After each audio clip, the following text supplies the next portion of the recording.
शहर हैदराबाद की हकीम पेट land issue मामले में अगेंस्ट पार्टी की जानिब से साजिश के तहत सीसीएस के जरिए केस दर्ज किए जाने के बाद मुस्तफ़ा कमाल सिद्दीकी और दीगर को जेल भेज दिया गया था और उनका नाम खराब करने की कोशिश की गई थी, जिसके बाद आज मुस्तफ़ा कमाल सिद्दीकी के वकील ने एक प्रेस मीट मुनक़िद करते हुए हकीम पेट लैंड के इशू के ज़िमन में तफसीलात बताई और कहा कि मुस्तफ़ा कमाल सिद्दीकी के ऊपर नाहक इल्ज़ामात लगाए गए ताकि उनकी इज्जत खराब हो, और बताया कि मुस्तफ़ा कमाल सिद्दीकी को जल्द रिहा किया जाएगा और उन पर झूठे इल्ज़ाम आयद करने वालों के खिलाफ सख्त कार्रवाई होगी। इसके अलावा उन मीडिया वालों पर भी खिलाफ सख्त कार्रवाई होगी जिन्होंने उनके खिलाफ झूठी खबरें नश्र की थी, उन पर भी कार्रवाई की जाएगी। देखिए मुस्तफ़ा कमाल सिद्दीकी के वकील का इस पूरे मामले पर क्या कहना है। अस्सलाम वालेकुम। आज मीडिया के अहबाब को यहाँ पे बुलाने का मकसद ये है कि कुछ फ्राइडे के दिन एक सीसीएस पुलिस ने एक रिमांड किया था और रिमांड में मुस्तफ़ा कमाल सिद्दीकी जो एक बिजनेसमैन है, एक रियलिटर हैं जो बहुत साल से जो कारोबार करते हैं रियल एस्टेट बिजनेस का, उनको रिमांड किया गया था। और उसके बाद एक प्रेस नोट रिलीज़ की गई थी सीसीएस पुलिस की जानिब से, वाइट कॉलर ऑफेंसेस टीम की जानिब से, कि ये फेक डॉक्यूमेंट्स की वजह से हमने इनको रिमांड किया है, जुडिशल कस्टडी में भेजा है। अल्हम्दुलिल्लाह कल यानी मंडे के दिन मुस्तफ़ा कमाल सिद्दीकी साहब की बेल हो गई है और वो आज हमारे साथ मौजूद है।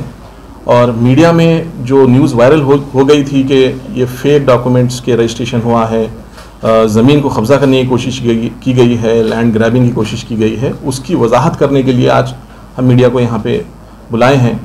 और कुछ डॉक्यूमेंट्स हैं और कुछ एविडेंसेस हैं जो हम मीडिया के सामने रखना चाह रहे हैं कि जो भी ये ज़मीन का ट्रांजैक्शन था ये एक जेन्युइन ट्रांजैक्शन था और कोई फेक डॉक्यूमेंट या कोई फेक सेल डीड या कोई फेक पेपर का भी इसमें कोई क्वेश्चन नहीं है।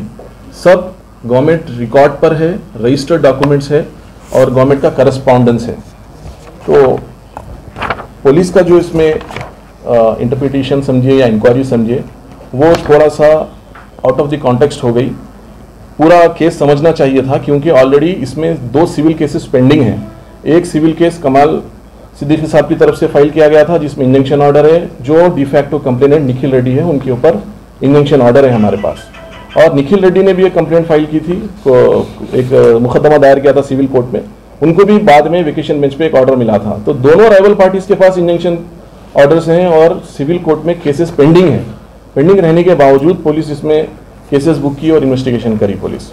तो देखिए सबसे पहले जो मैं वजाहत करना चाह रहा हूँ, जो क्लैरिटी देना चाह रहा हूँ कि फेक डॉक्यूमेंट क्रिएट किया गया, जो न्यूज़ वायरल हो रही है वो इंतहाई गलत न्यूज़ है। क्योंकि ये जो सेल डीड है जिसके थ्रू ज़मीन खरीदी गई थी ये एक रजिस्टर्ड सेल डीड है जो गोलकुंडा सब रजिस्टर ऑफिस में बाज़ाब्ता रजिस्टर्ड की गई है।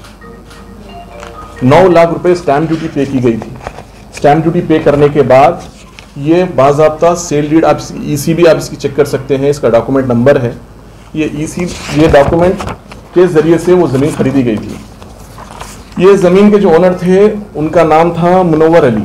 मुनव्वर अली साहब का इंतकाल हो गया हाल में। वो मुनव्वर अली साहब ये ज़मीन 1983 में ख़रीदे थे ओरिजिनल पट्टेदार से। कुदरत अली खमर अली इसके ओरिजिनल पट्टेदार थे, बाबा बेटे, उनसे इन्होंने ख़रीदा था। और उनका जो पट्टेदार थे कुदरत अली का और उनके बीच पीटीस का झगड़ा था। पीटी का नाम था भरत अम्मा और उनकी फैमिली से फिर 2006 में मुनव्वर अली ने फिर सेल डीड एजीपीए किया, वो भी रजिस्टर्ड डॉक्यूमेंट है। पहले का भी वही है, दूसरा भी एजीपीए रजिस्टर्ड डॉक्यूमेंट है जो मुनव्वर अली ने 2006 में खरीदा। फिर सेल डीड एजीपीए किया, वो भी रजिस्टर्ड डॉक्यूमेंट है। पहले का भी वही है, दूसरा भी एजीपीए रजिस्टर्ड डॉक्यूमेंट है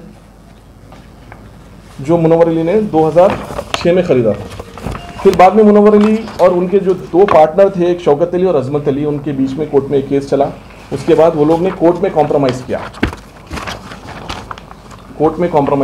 ये कॉम्प्रोमाइज़ डिग्री है कोर्ट की, और उन्होंने अपने राइट्स को मुनव्वर अली के फेवर में रिलिंक्विश कर दिया। मुनव्वर अली इसके एब्सोल्यूट ओनर हो गए क्योंकि उन्होंने पीटी से भी ख़रीदा था, पट्टेदार से भी लैंड ख़रीदा था। उसके बाद उन्होंने इनको सेल डीड की, इनके साथ 2 और लोग को सेल डीड की।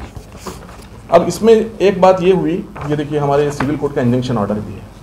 निखिल रेड्डी के अगेंस्ट ये हमारा सिविल कोर्ट का ऑर्डर है। ये निखिल रेड्डी OS 835,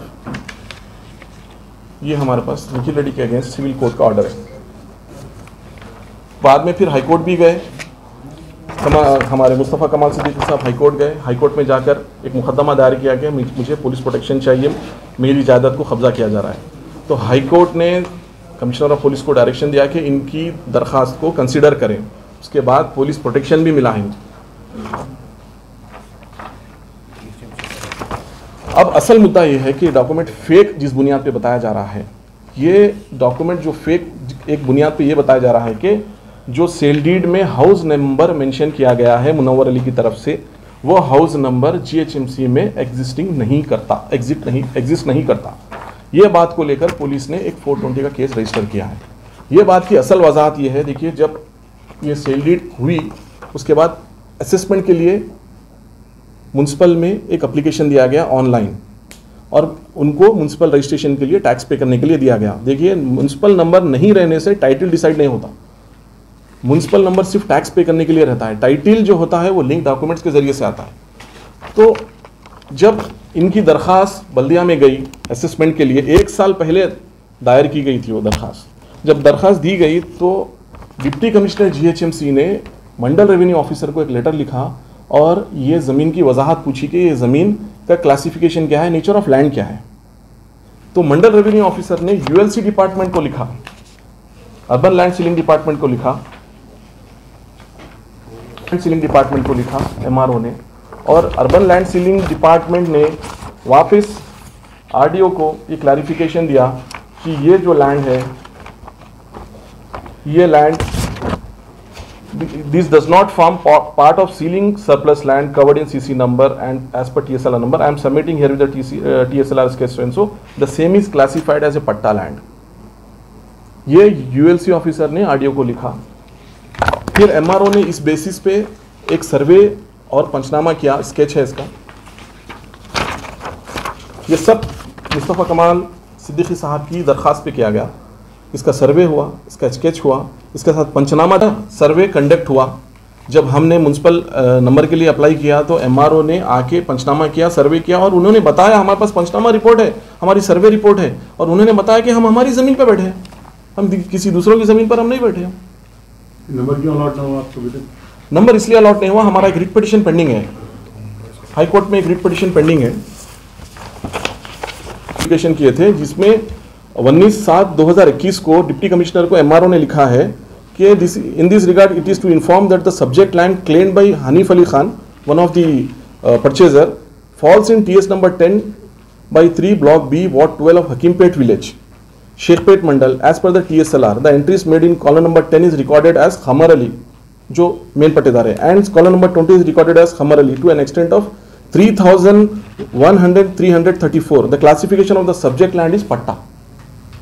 ये कौन लिख रहा है? ये MRO लिख रहा है। किसको लिख रहा है? डिप्टी कमिश्नर GHMC को बोल रहा है कि हम जो जमीन पे बैठे हैं वो पट्टा लैंड है और खमर अली की जमीन है, बोल रहे हैं। जुबली सोसाइटी की जमीन नहीं बता रहे हो, और ये बोल रहे हैं कि however the asset application has filed WP number 15728 of 2020 against the state of Telangana represented by its principal secretary, revenue department and 4 others, and the same is pending before the honorable high court। ये high court में एक writ petition pending रहने की वजह से हमको municipal number allot नहीं हुआ। पुलिस डिपार्टमेंट को इसकी नॉलेज नहीं थी, जिनकी प्रॉपर इनकम सही नहीं है।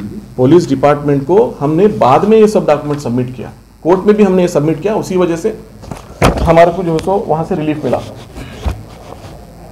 हाई कोर्ट से आपको प्रोटेक्शन भी दिए थे, police protection? Protection as such नहीं था हमारे पास। हमारे पास हाई कोर्ट का फाजिल जज का ये ऑर्डर था कि इनके पिटीशन को कंसीडर करिए, इनके पिटीशन को कंसीडर करिए, ये ऑर्डर था हमारे पास।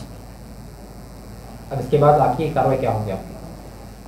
देखिए, अगर निखिल रेड्डी से हमारा कॉम्प्रोमाइज हो जाता है, सेटलमेंट हो जाता है, तो झगड़ा ही खत्म हो जाएगा, हम कोई आगे फर्दर कार्रवाई नहीं करेंगे। अगर झगड़ा खत्म नहीं होगा तो फिर हम हमारी जो लीगल बैटल है हम उसको कंटिन्यू करेंगे। उसको अब जो लैंड है, आप जो क्लेम कर रहे हैं, तो क्या आपके पोजीशन में है? बिल्कुल हमारे पोजीशन में है, हमारा वॉचमैन है, हमारे CCTV कैमरास है, हमारे इलेक्ट्रिसिटी मीटर है हमारा वहाँ पर, हमारे पास इंजंक्शन ऑर्डर है कोर्ट से निखिल रेड्डी के अगेंस्ट, नॉट टू इंटरफियर का ऑर्डर है हमारे पास। अभी पुलिस ने आपको क्या कहा है? पुलिस तो कुछ नहीं बोली साहब, पुलिस प्रेस कॉन्फ्रेंस भी नहीं करी, पुलिस एक प्रेस नोट देकर रिमांड कर दी थी बस। कोर्ट से हमको बेल हो गया अल्हम्दुलिल्लाह।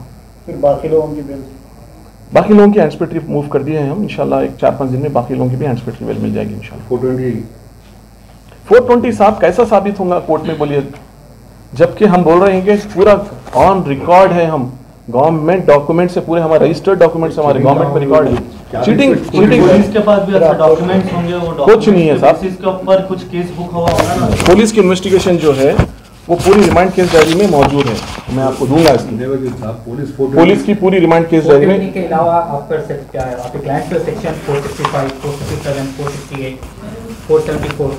देखिए अभी पुलिस की भी इन्वेस्टिगेशन पेंडिंग है, अभी जब चार्जशीट फाइल होंगी तो क्या क्या सेक्शंस में चार्ज करेंगी, क्या सेक्शंस में नहीं करेंगी। जले एक ऐसे जहां में जो जायके की दुनिया हो, पसंद आपकी हो वहां पर जहां इंतखाब आपका हो।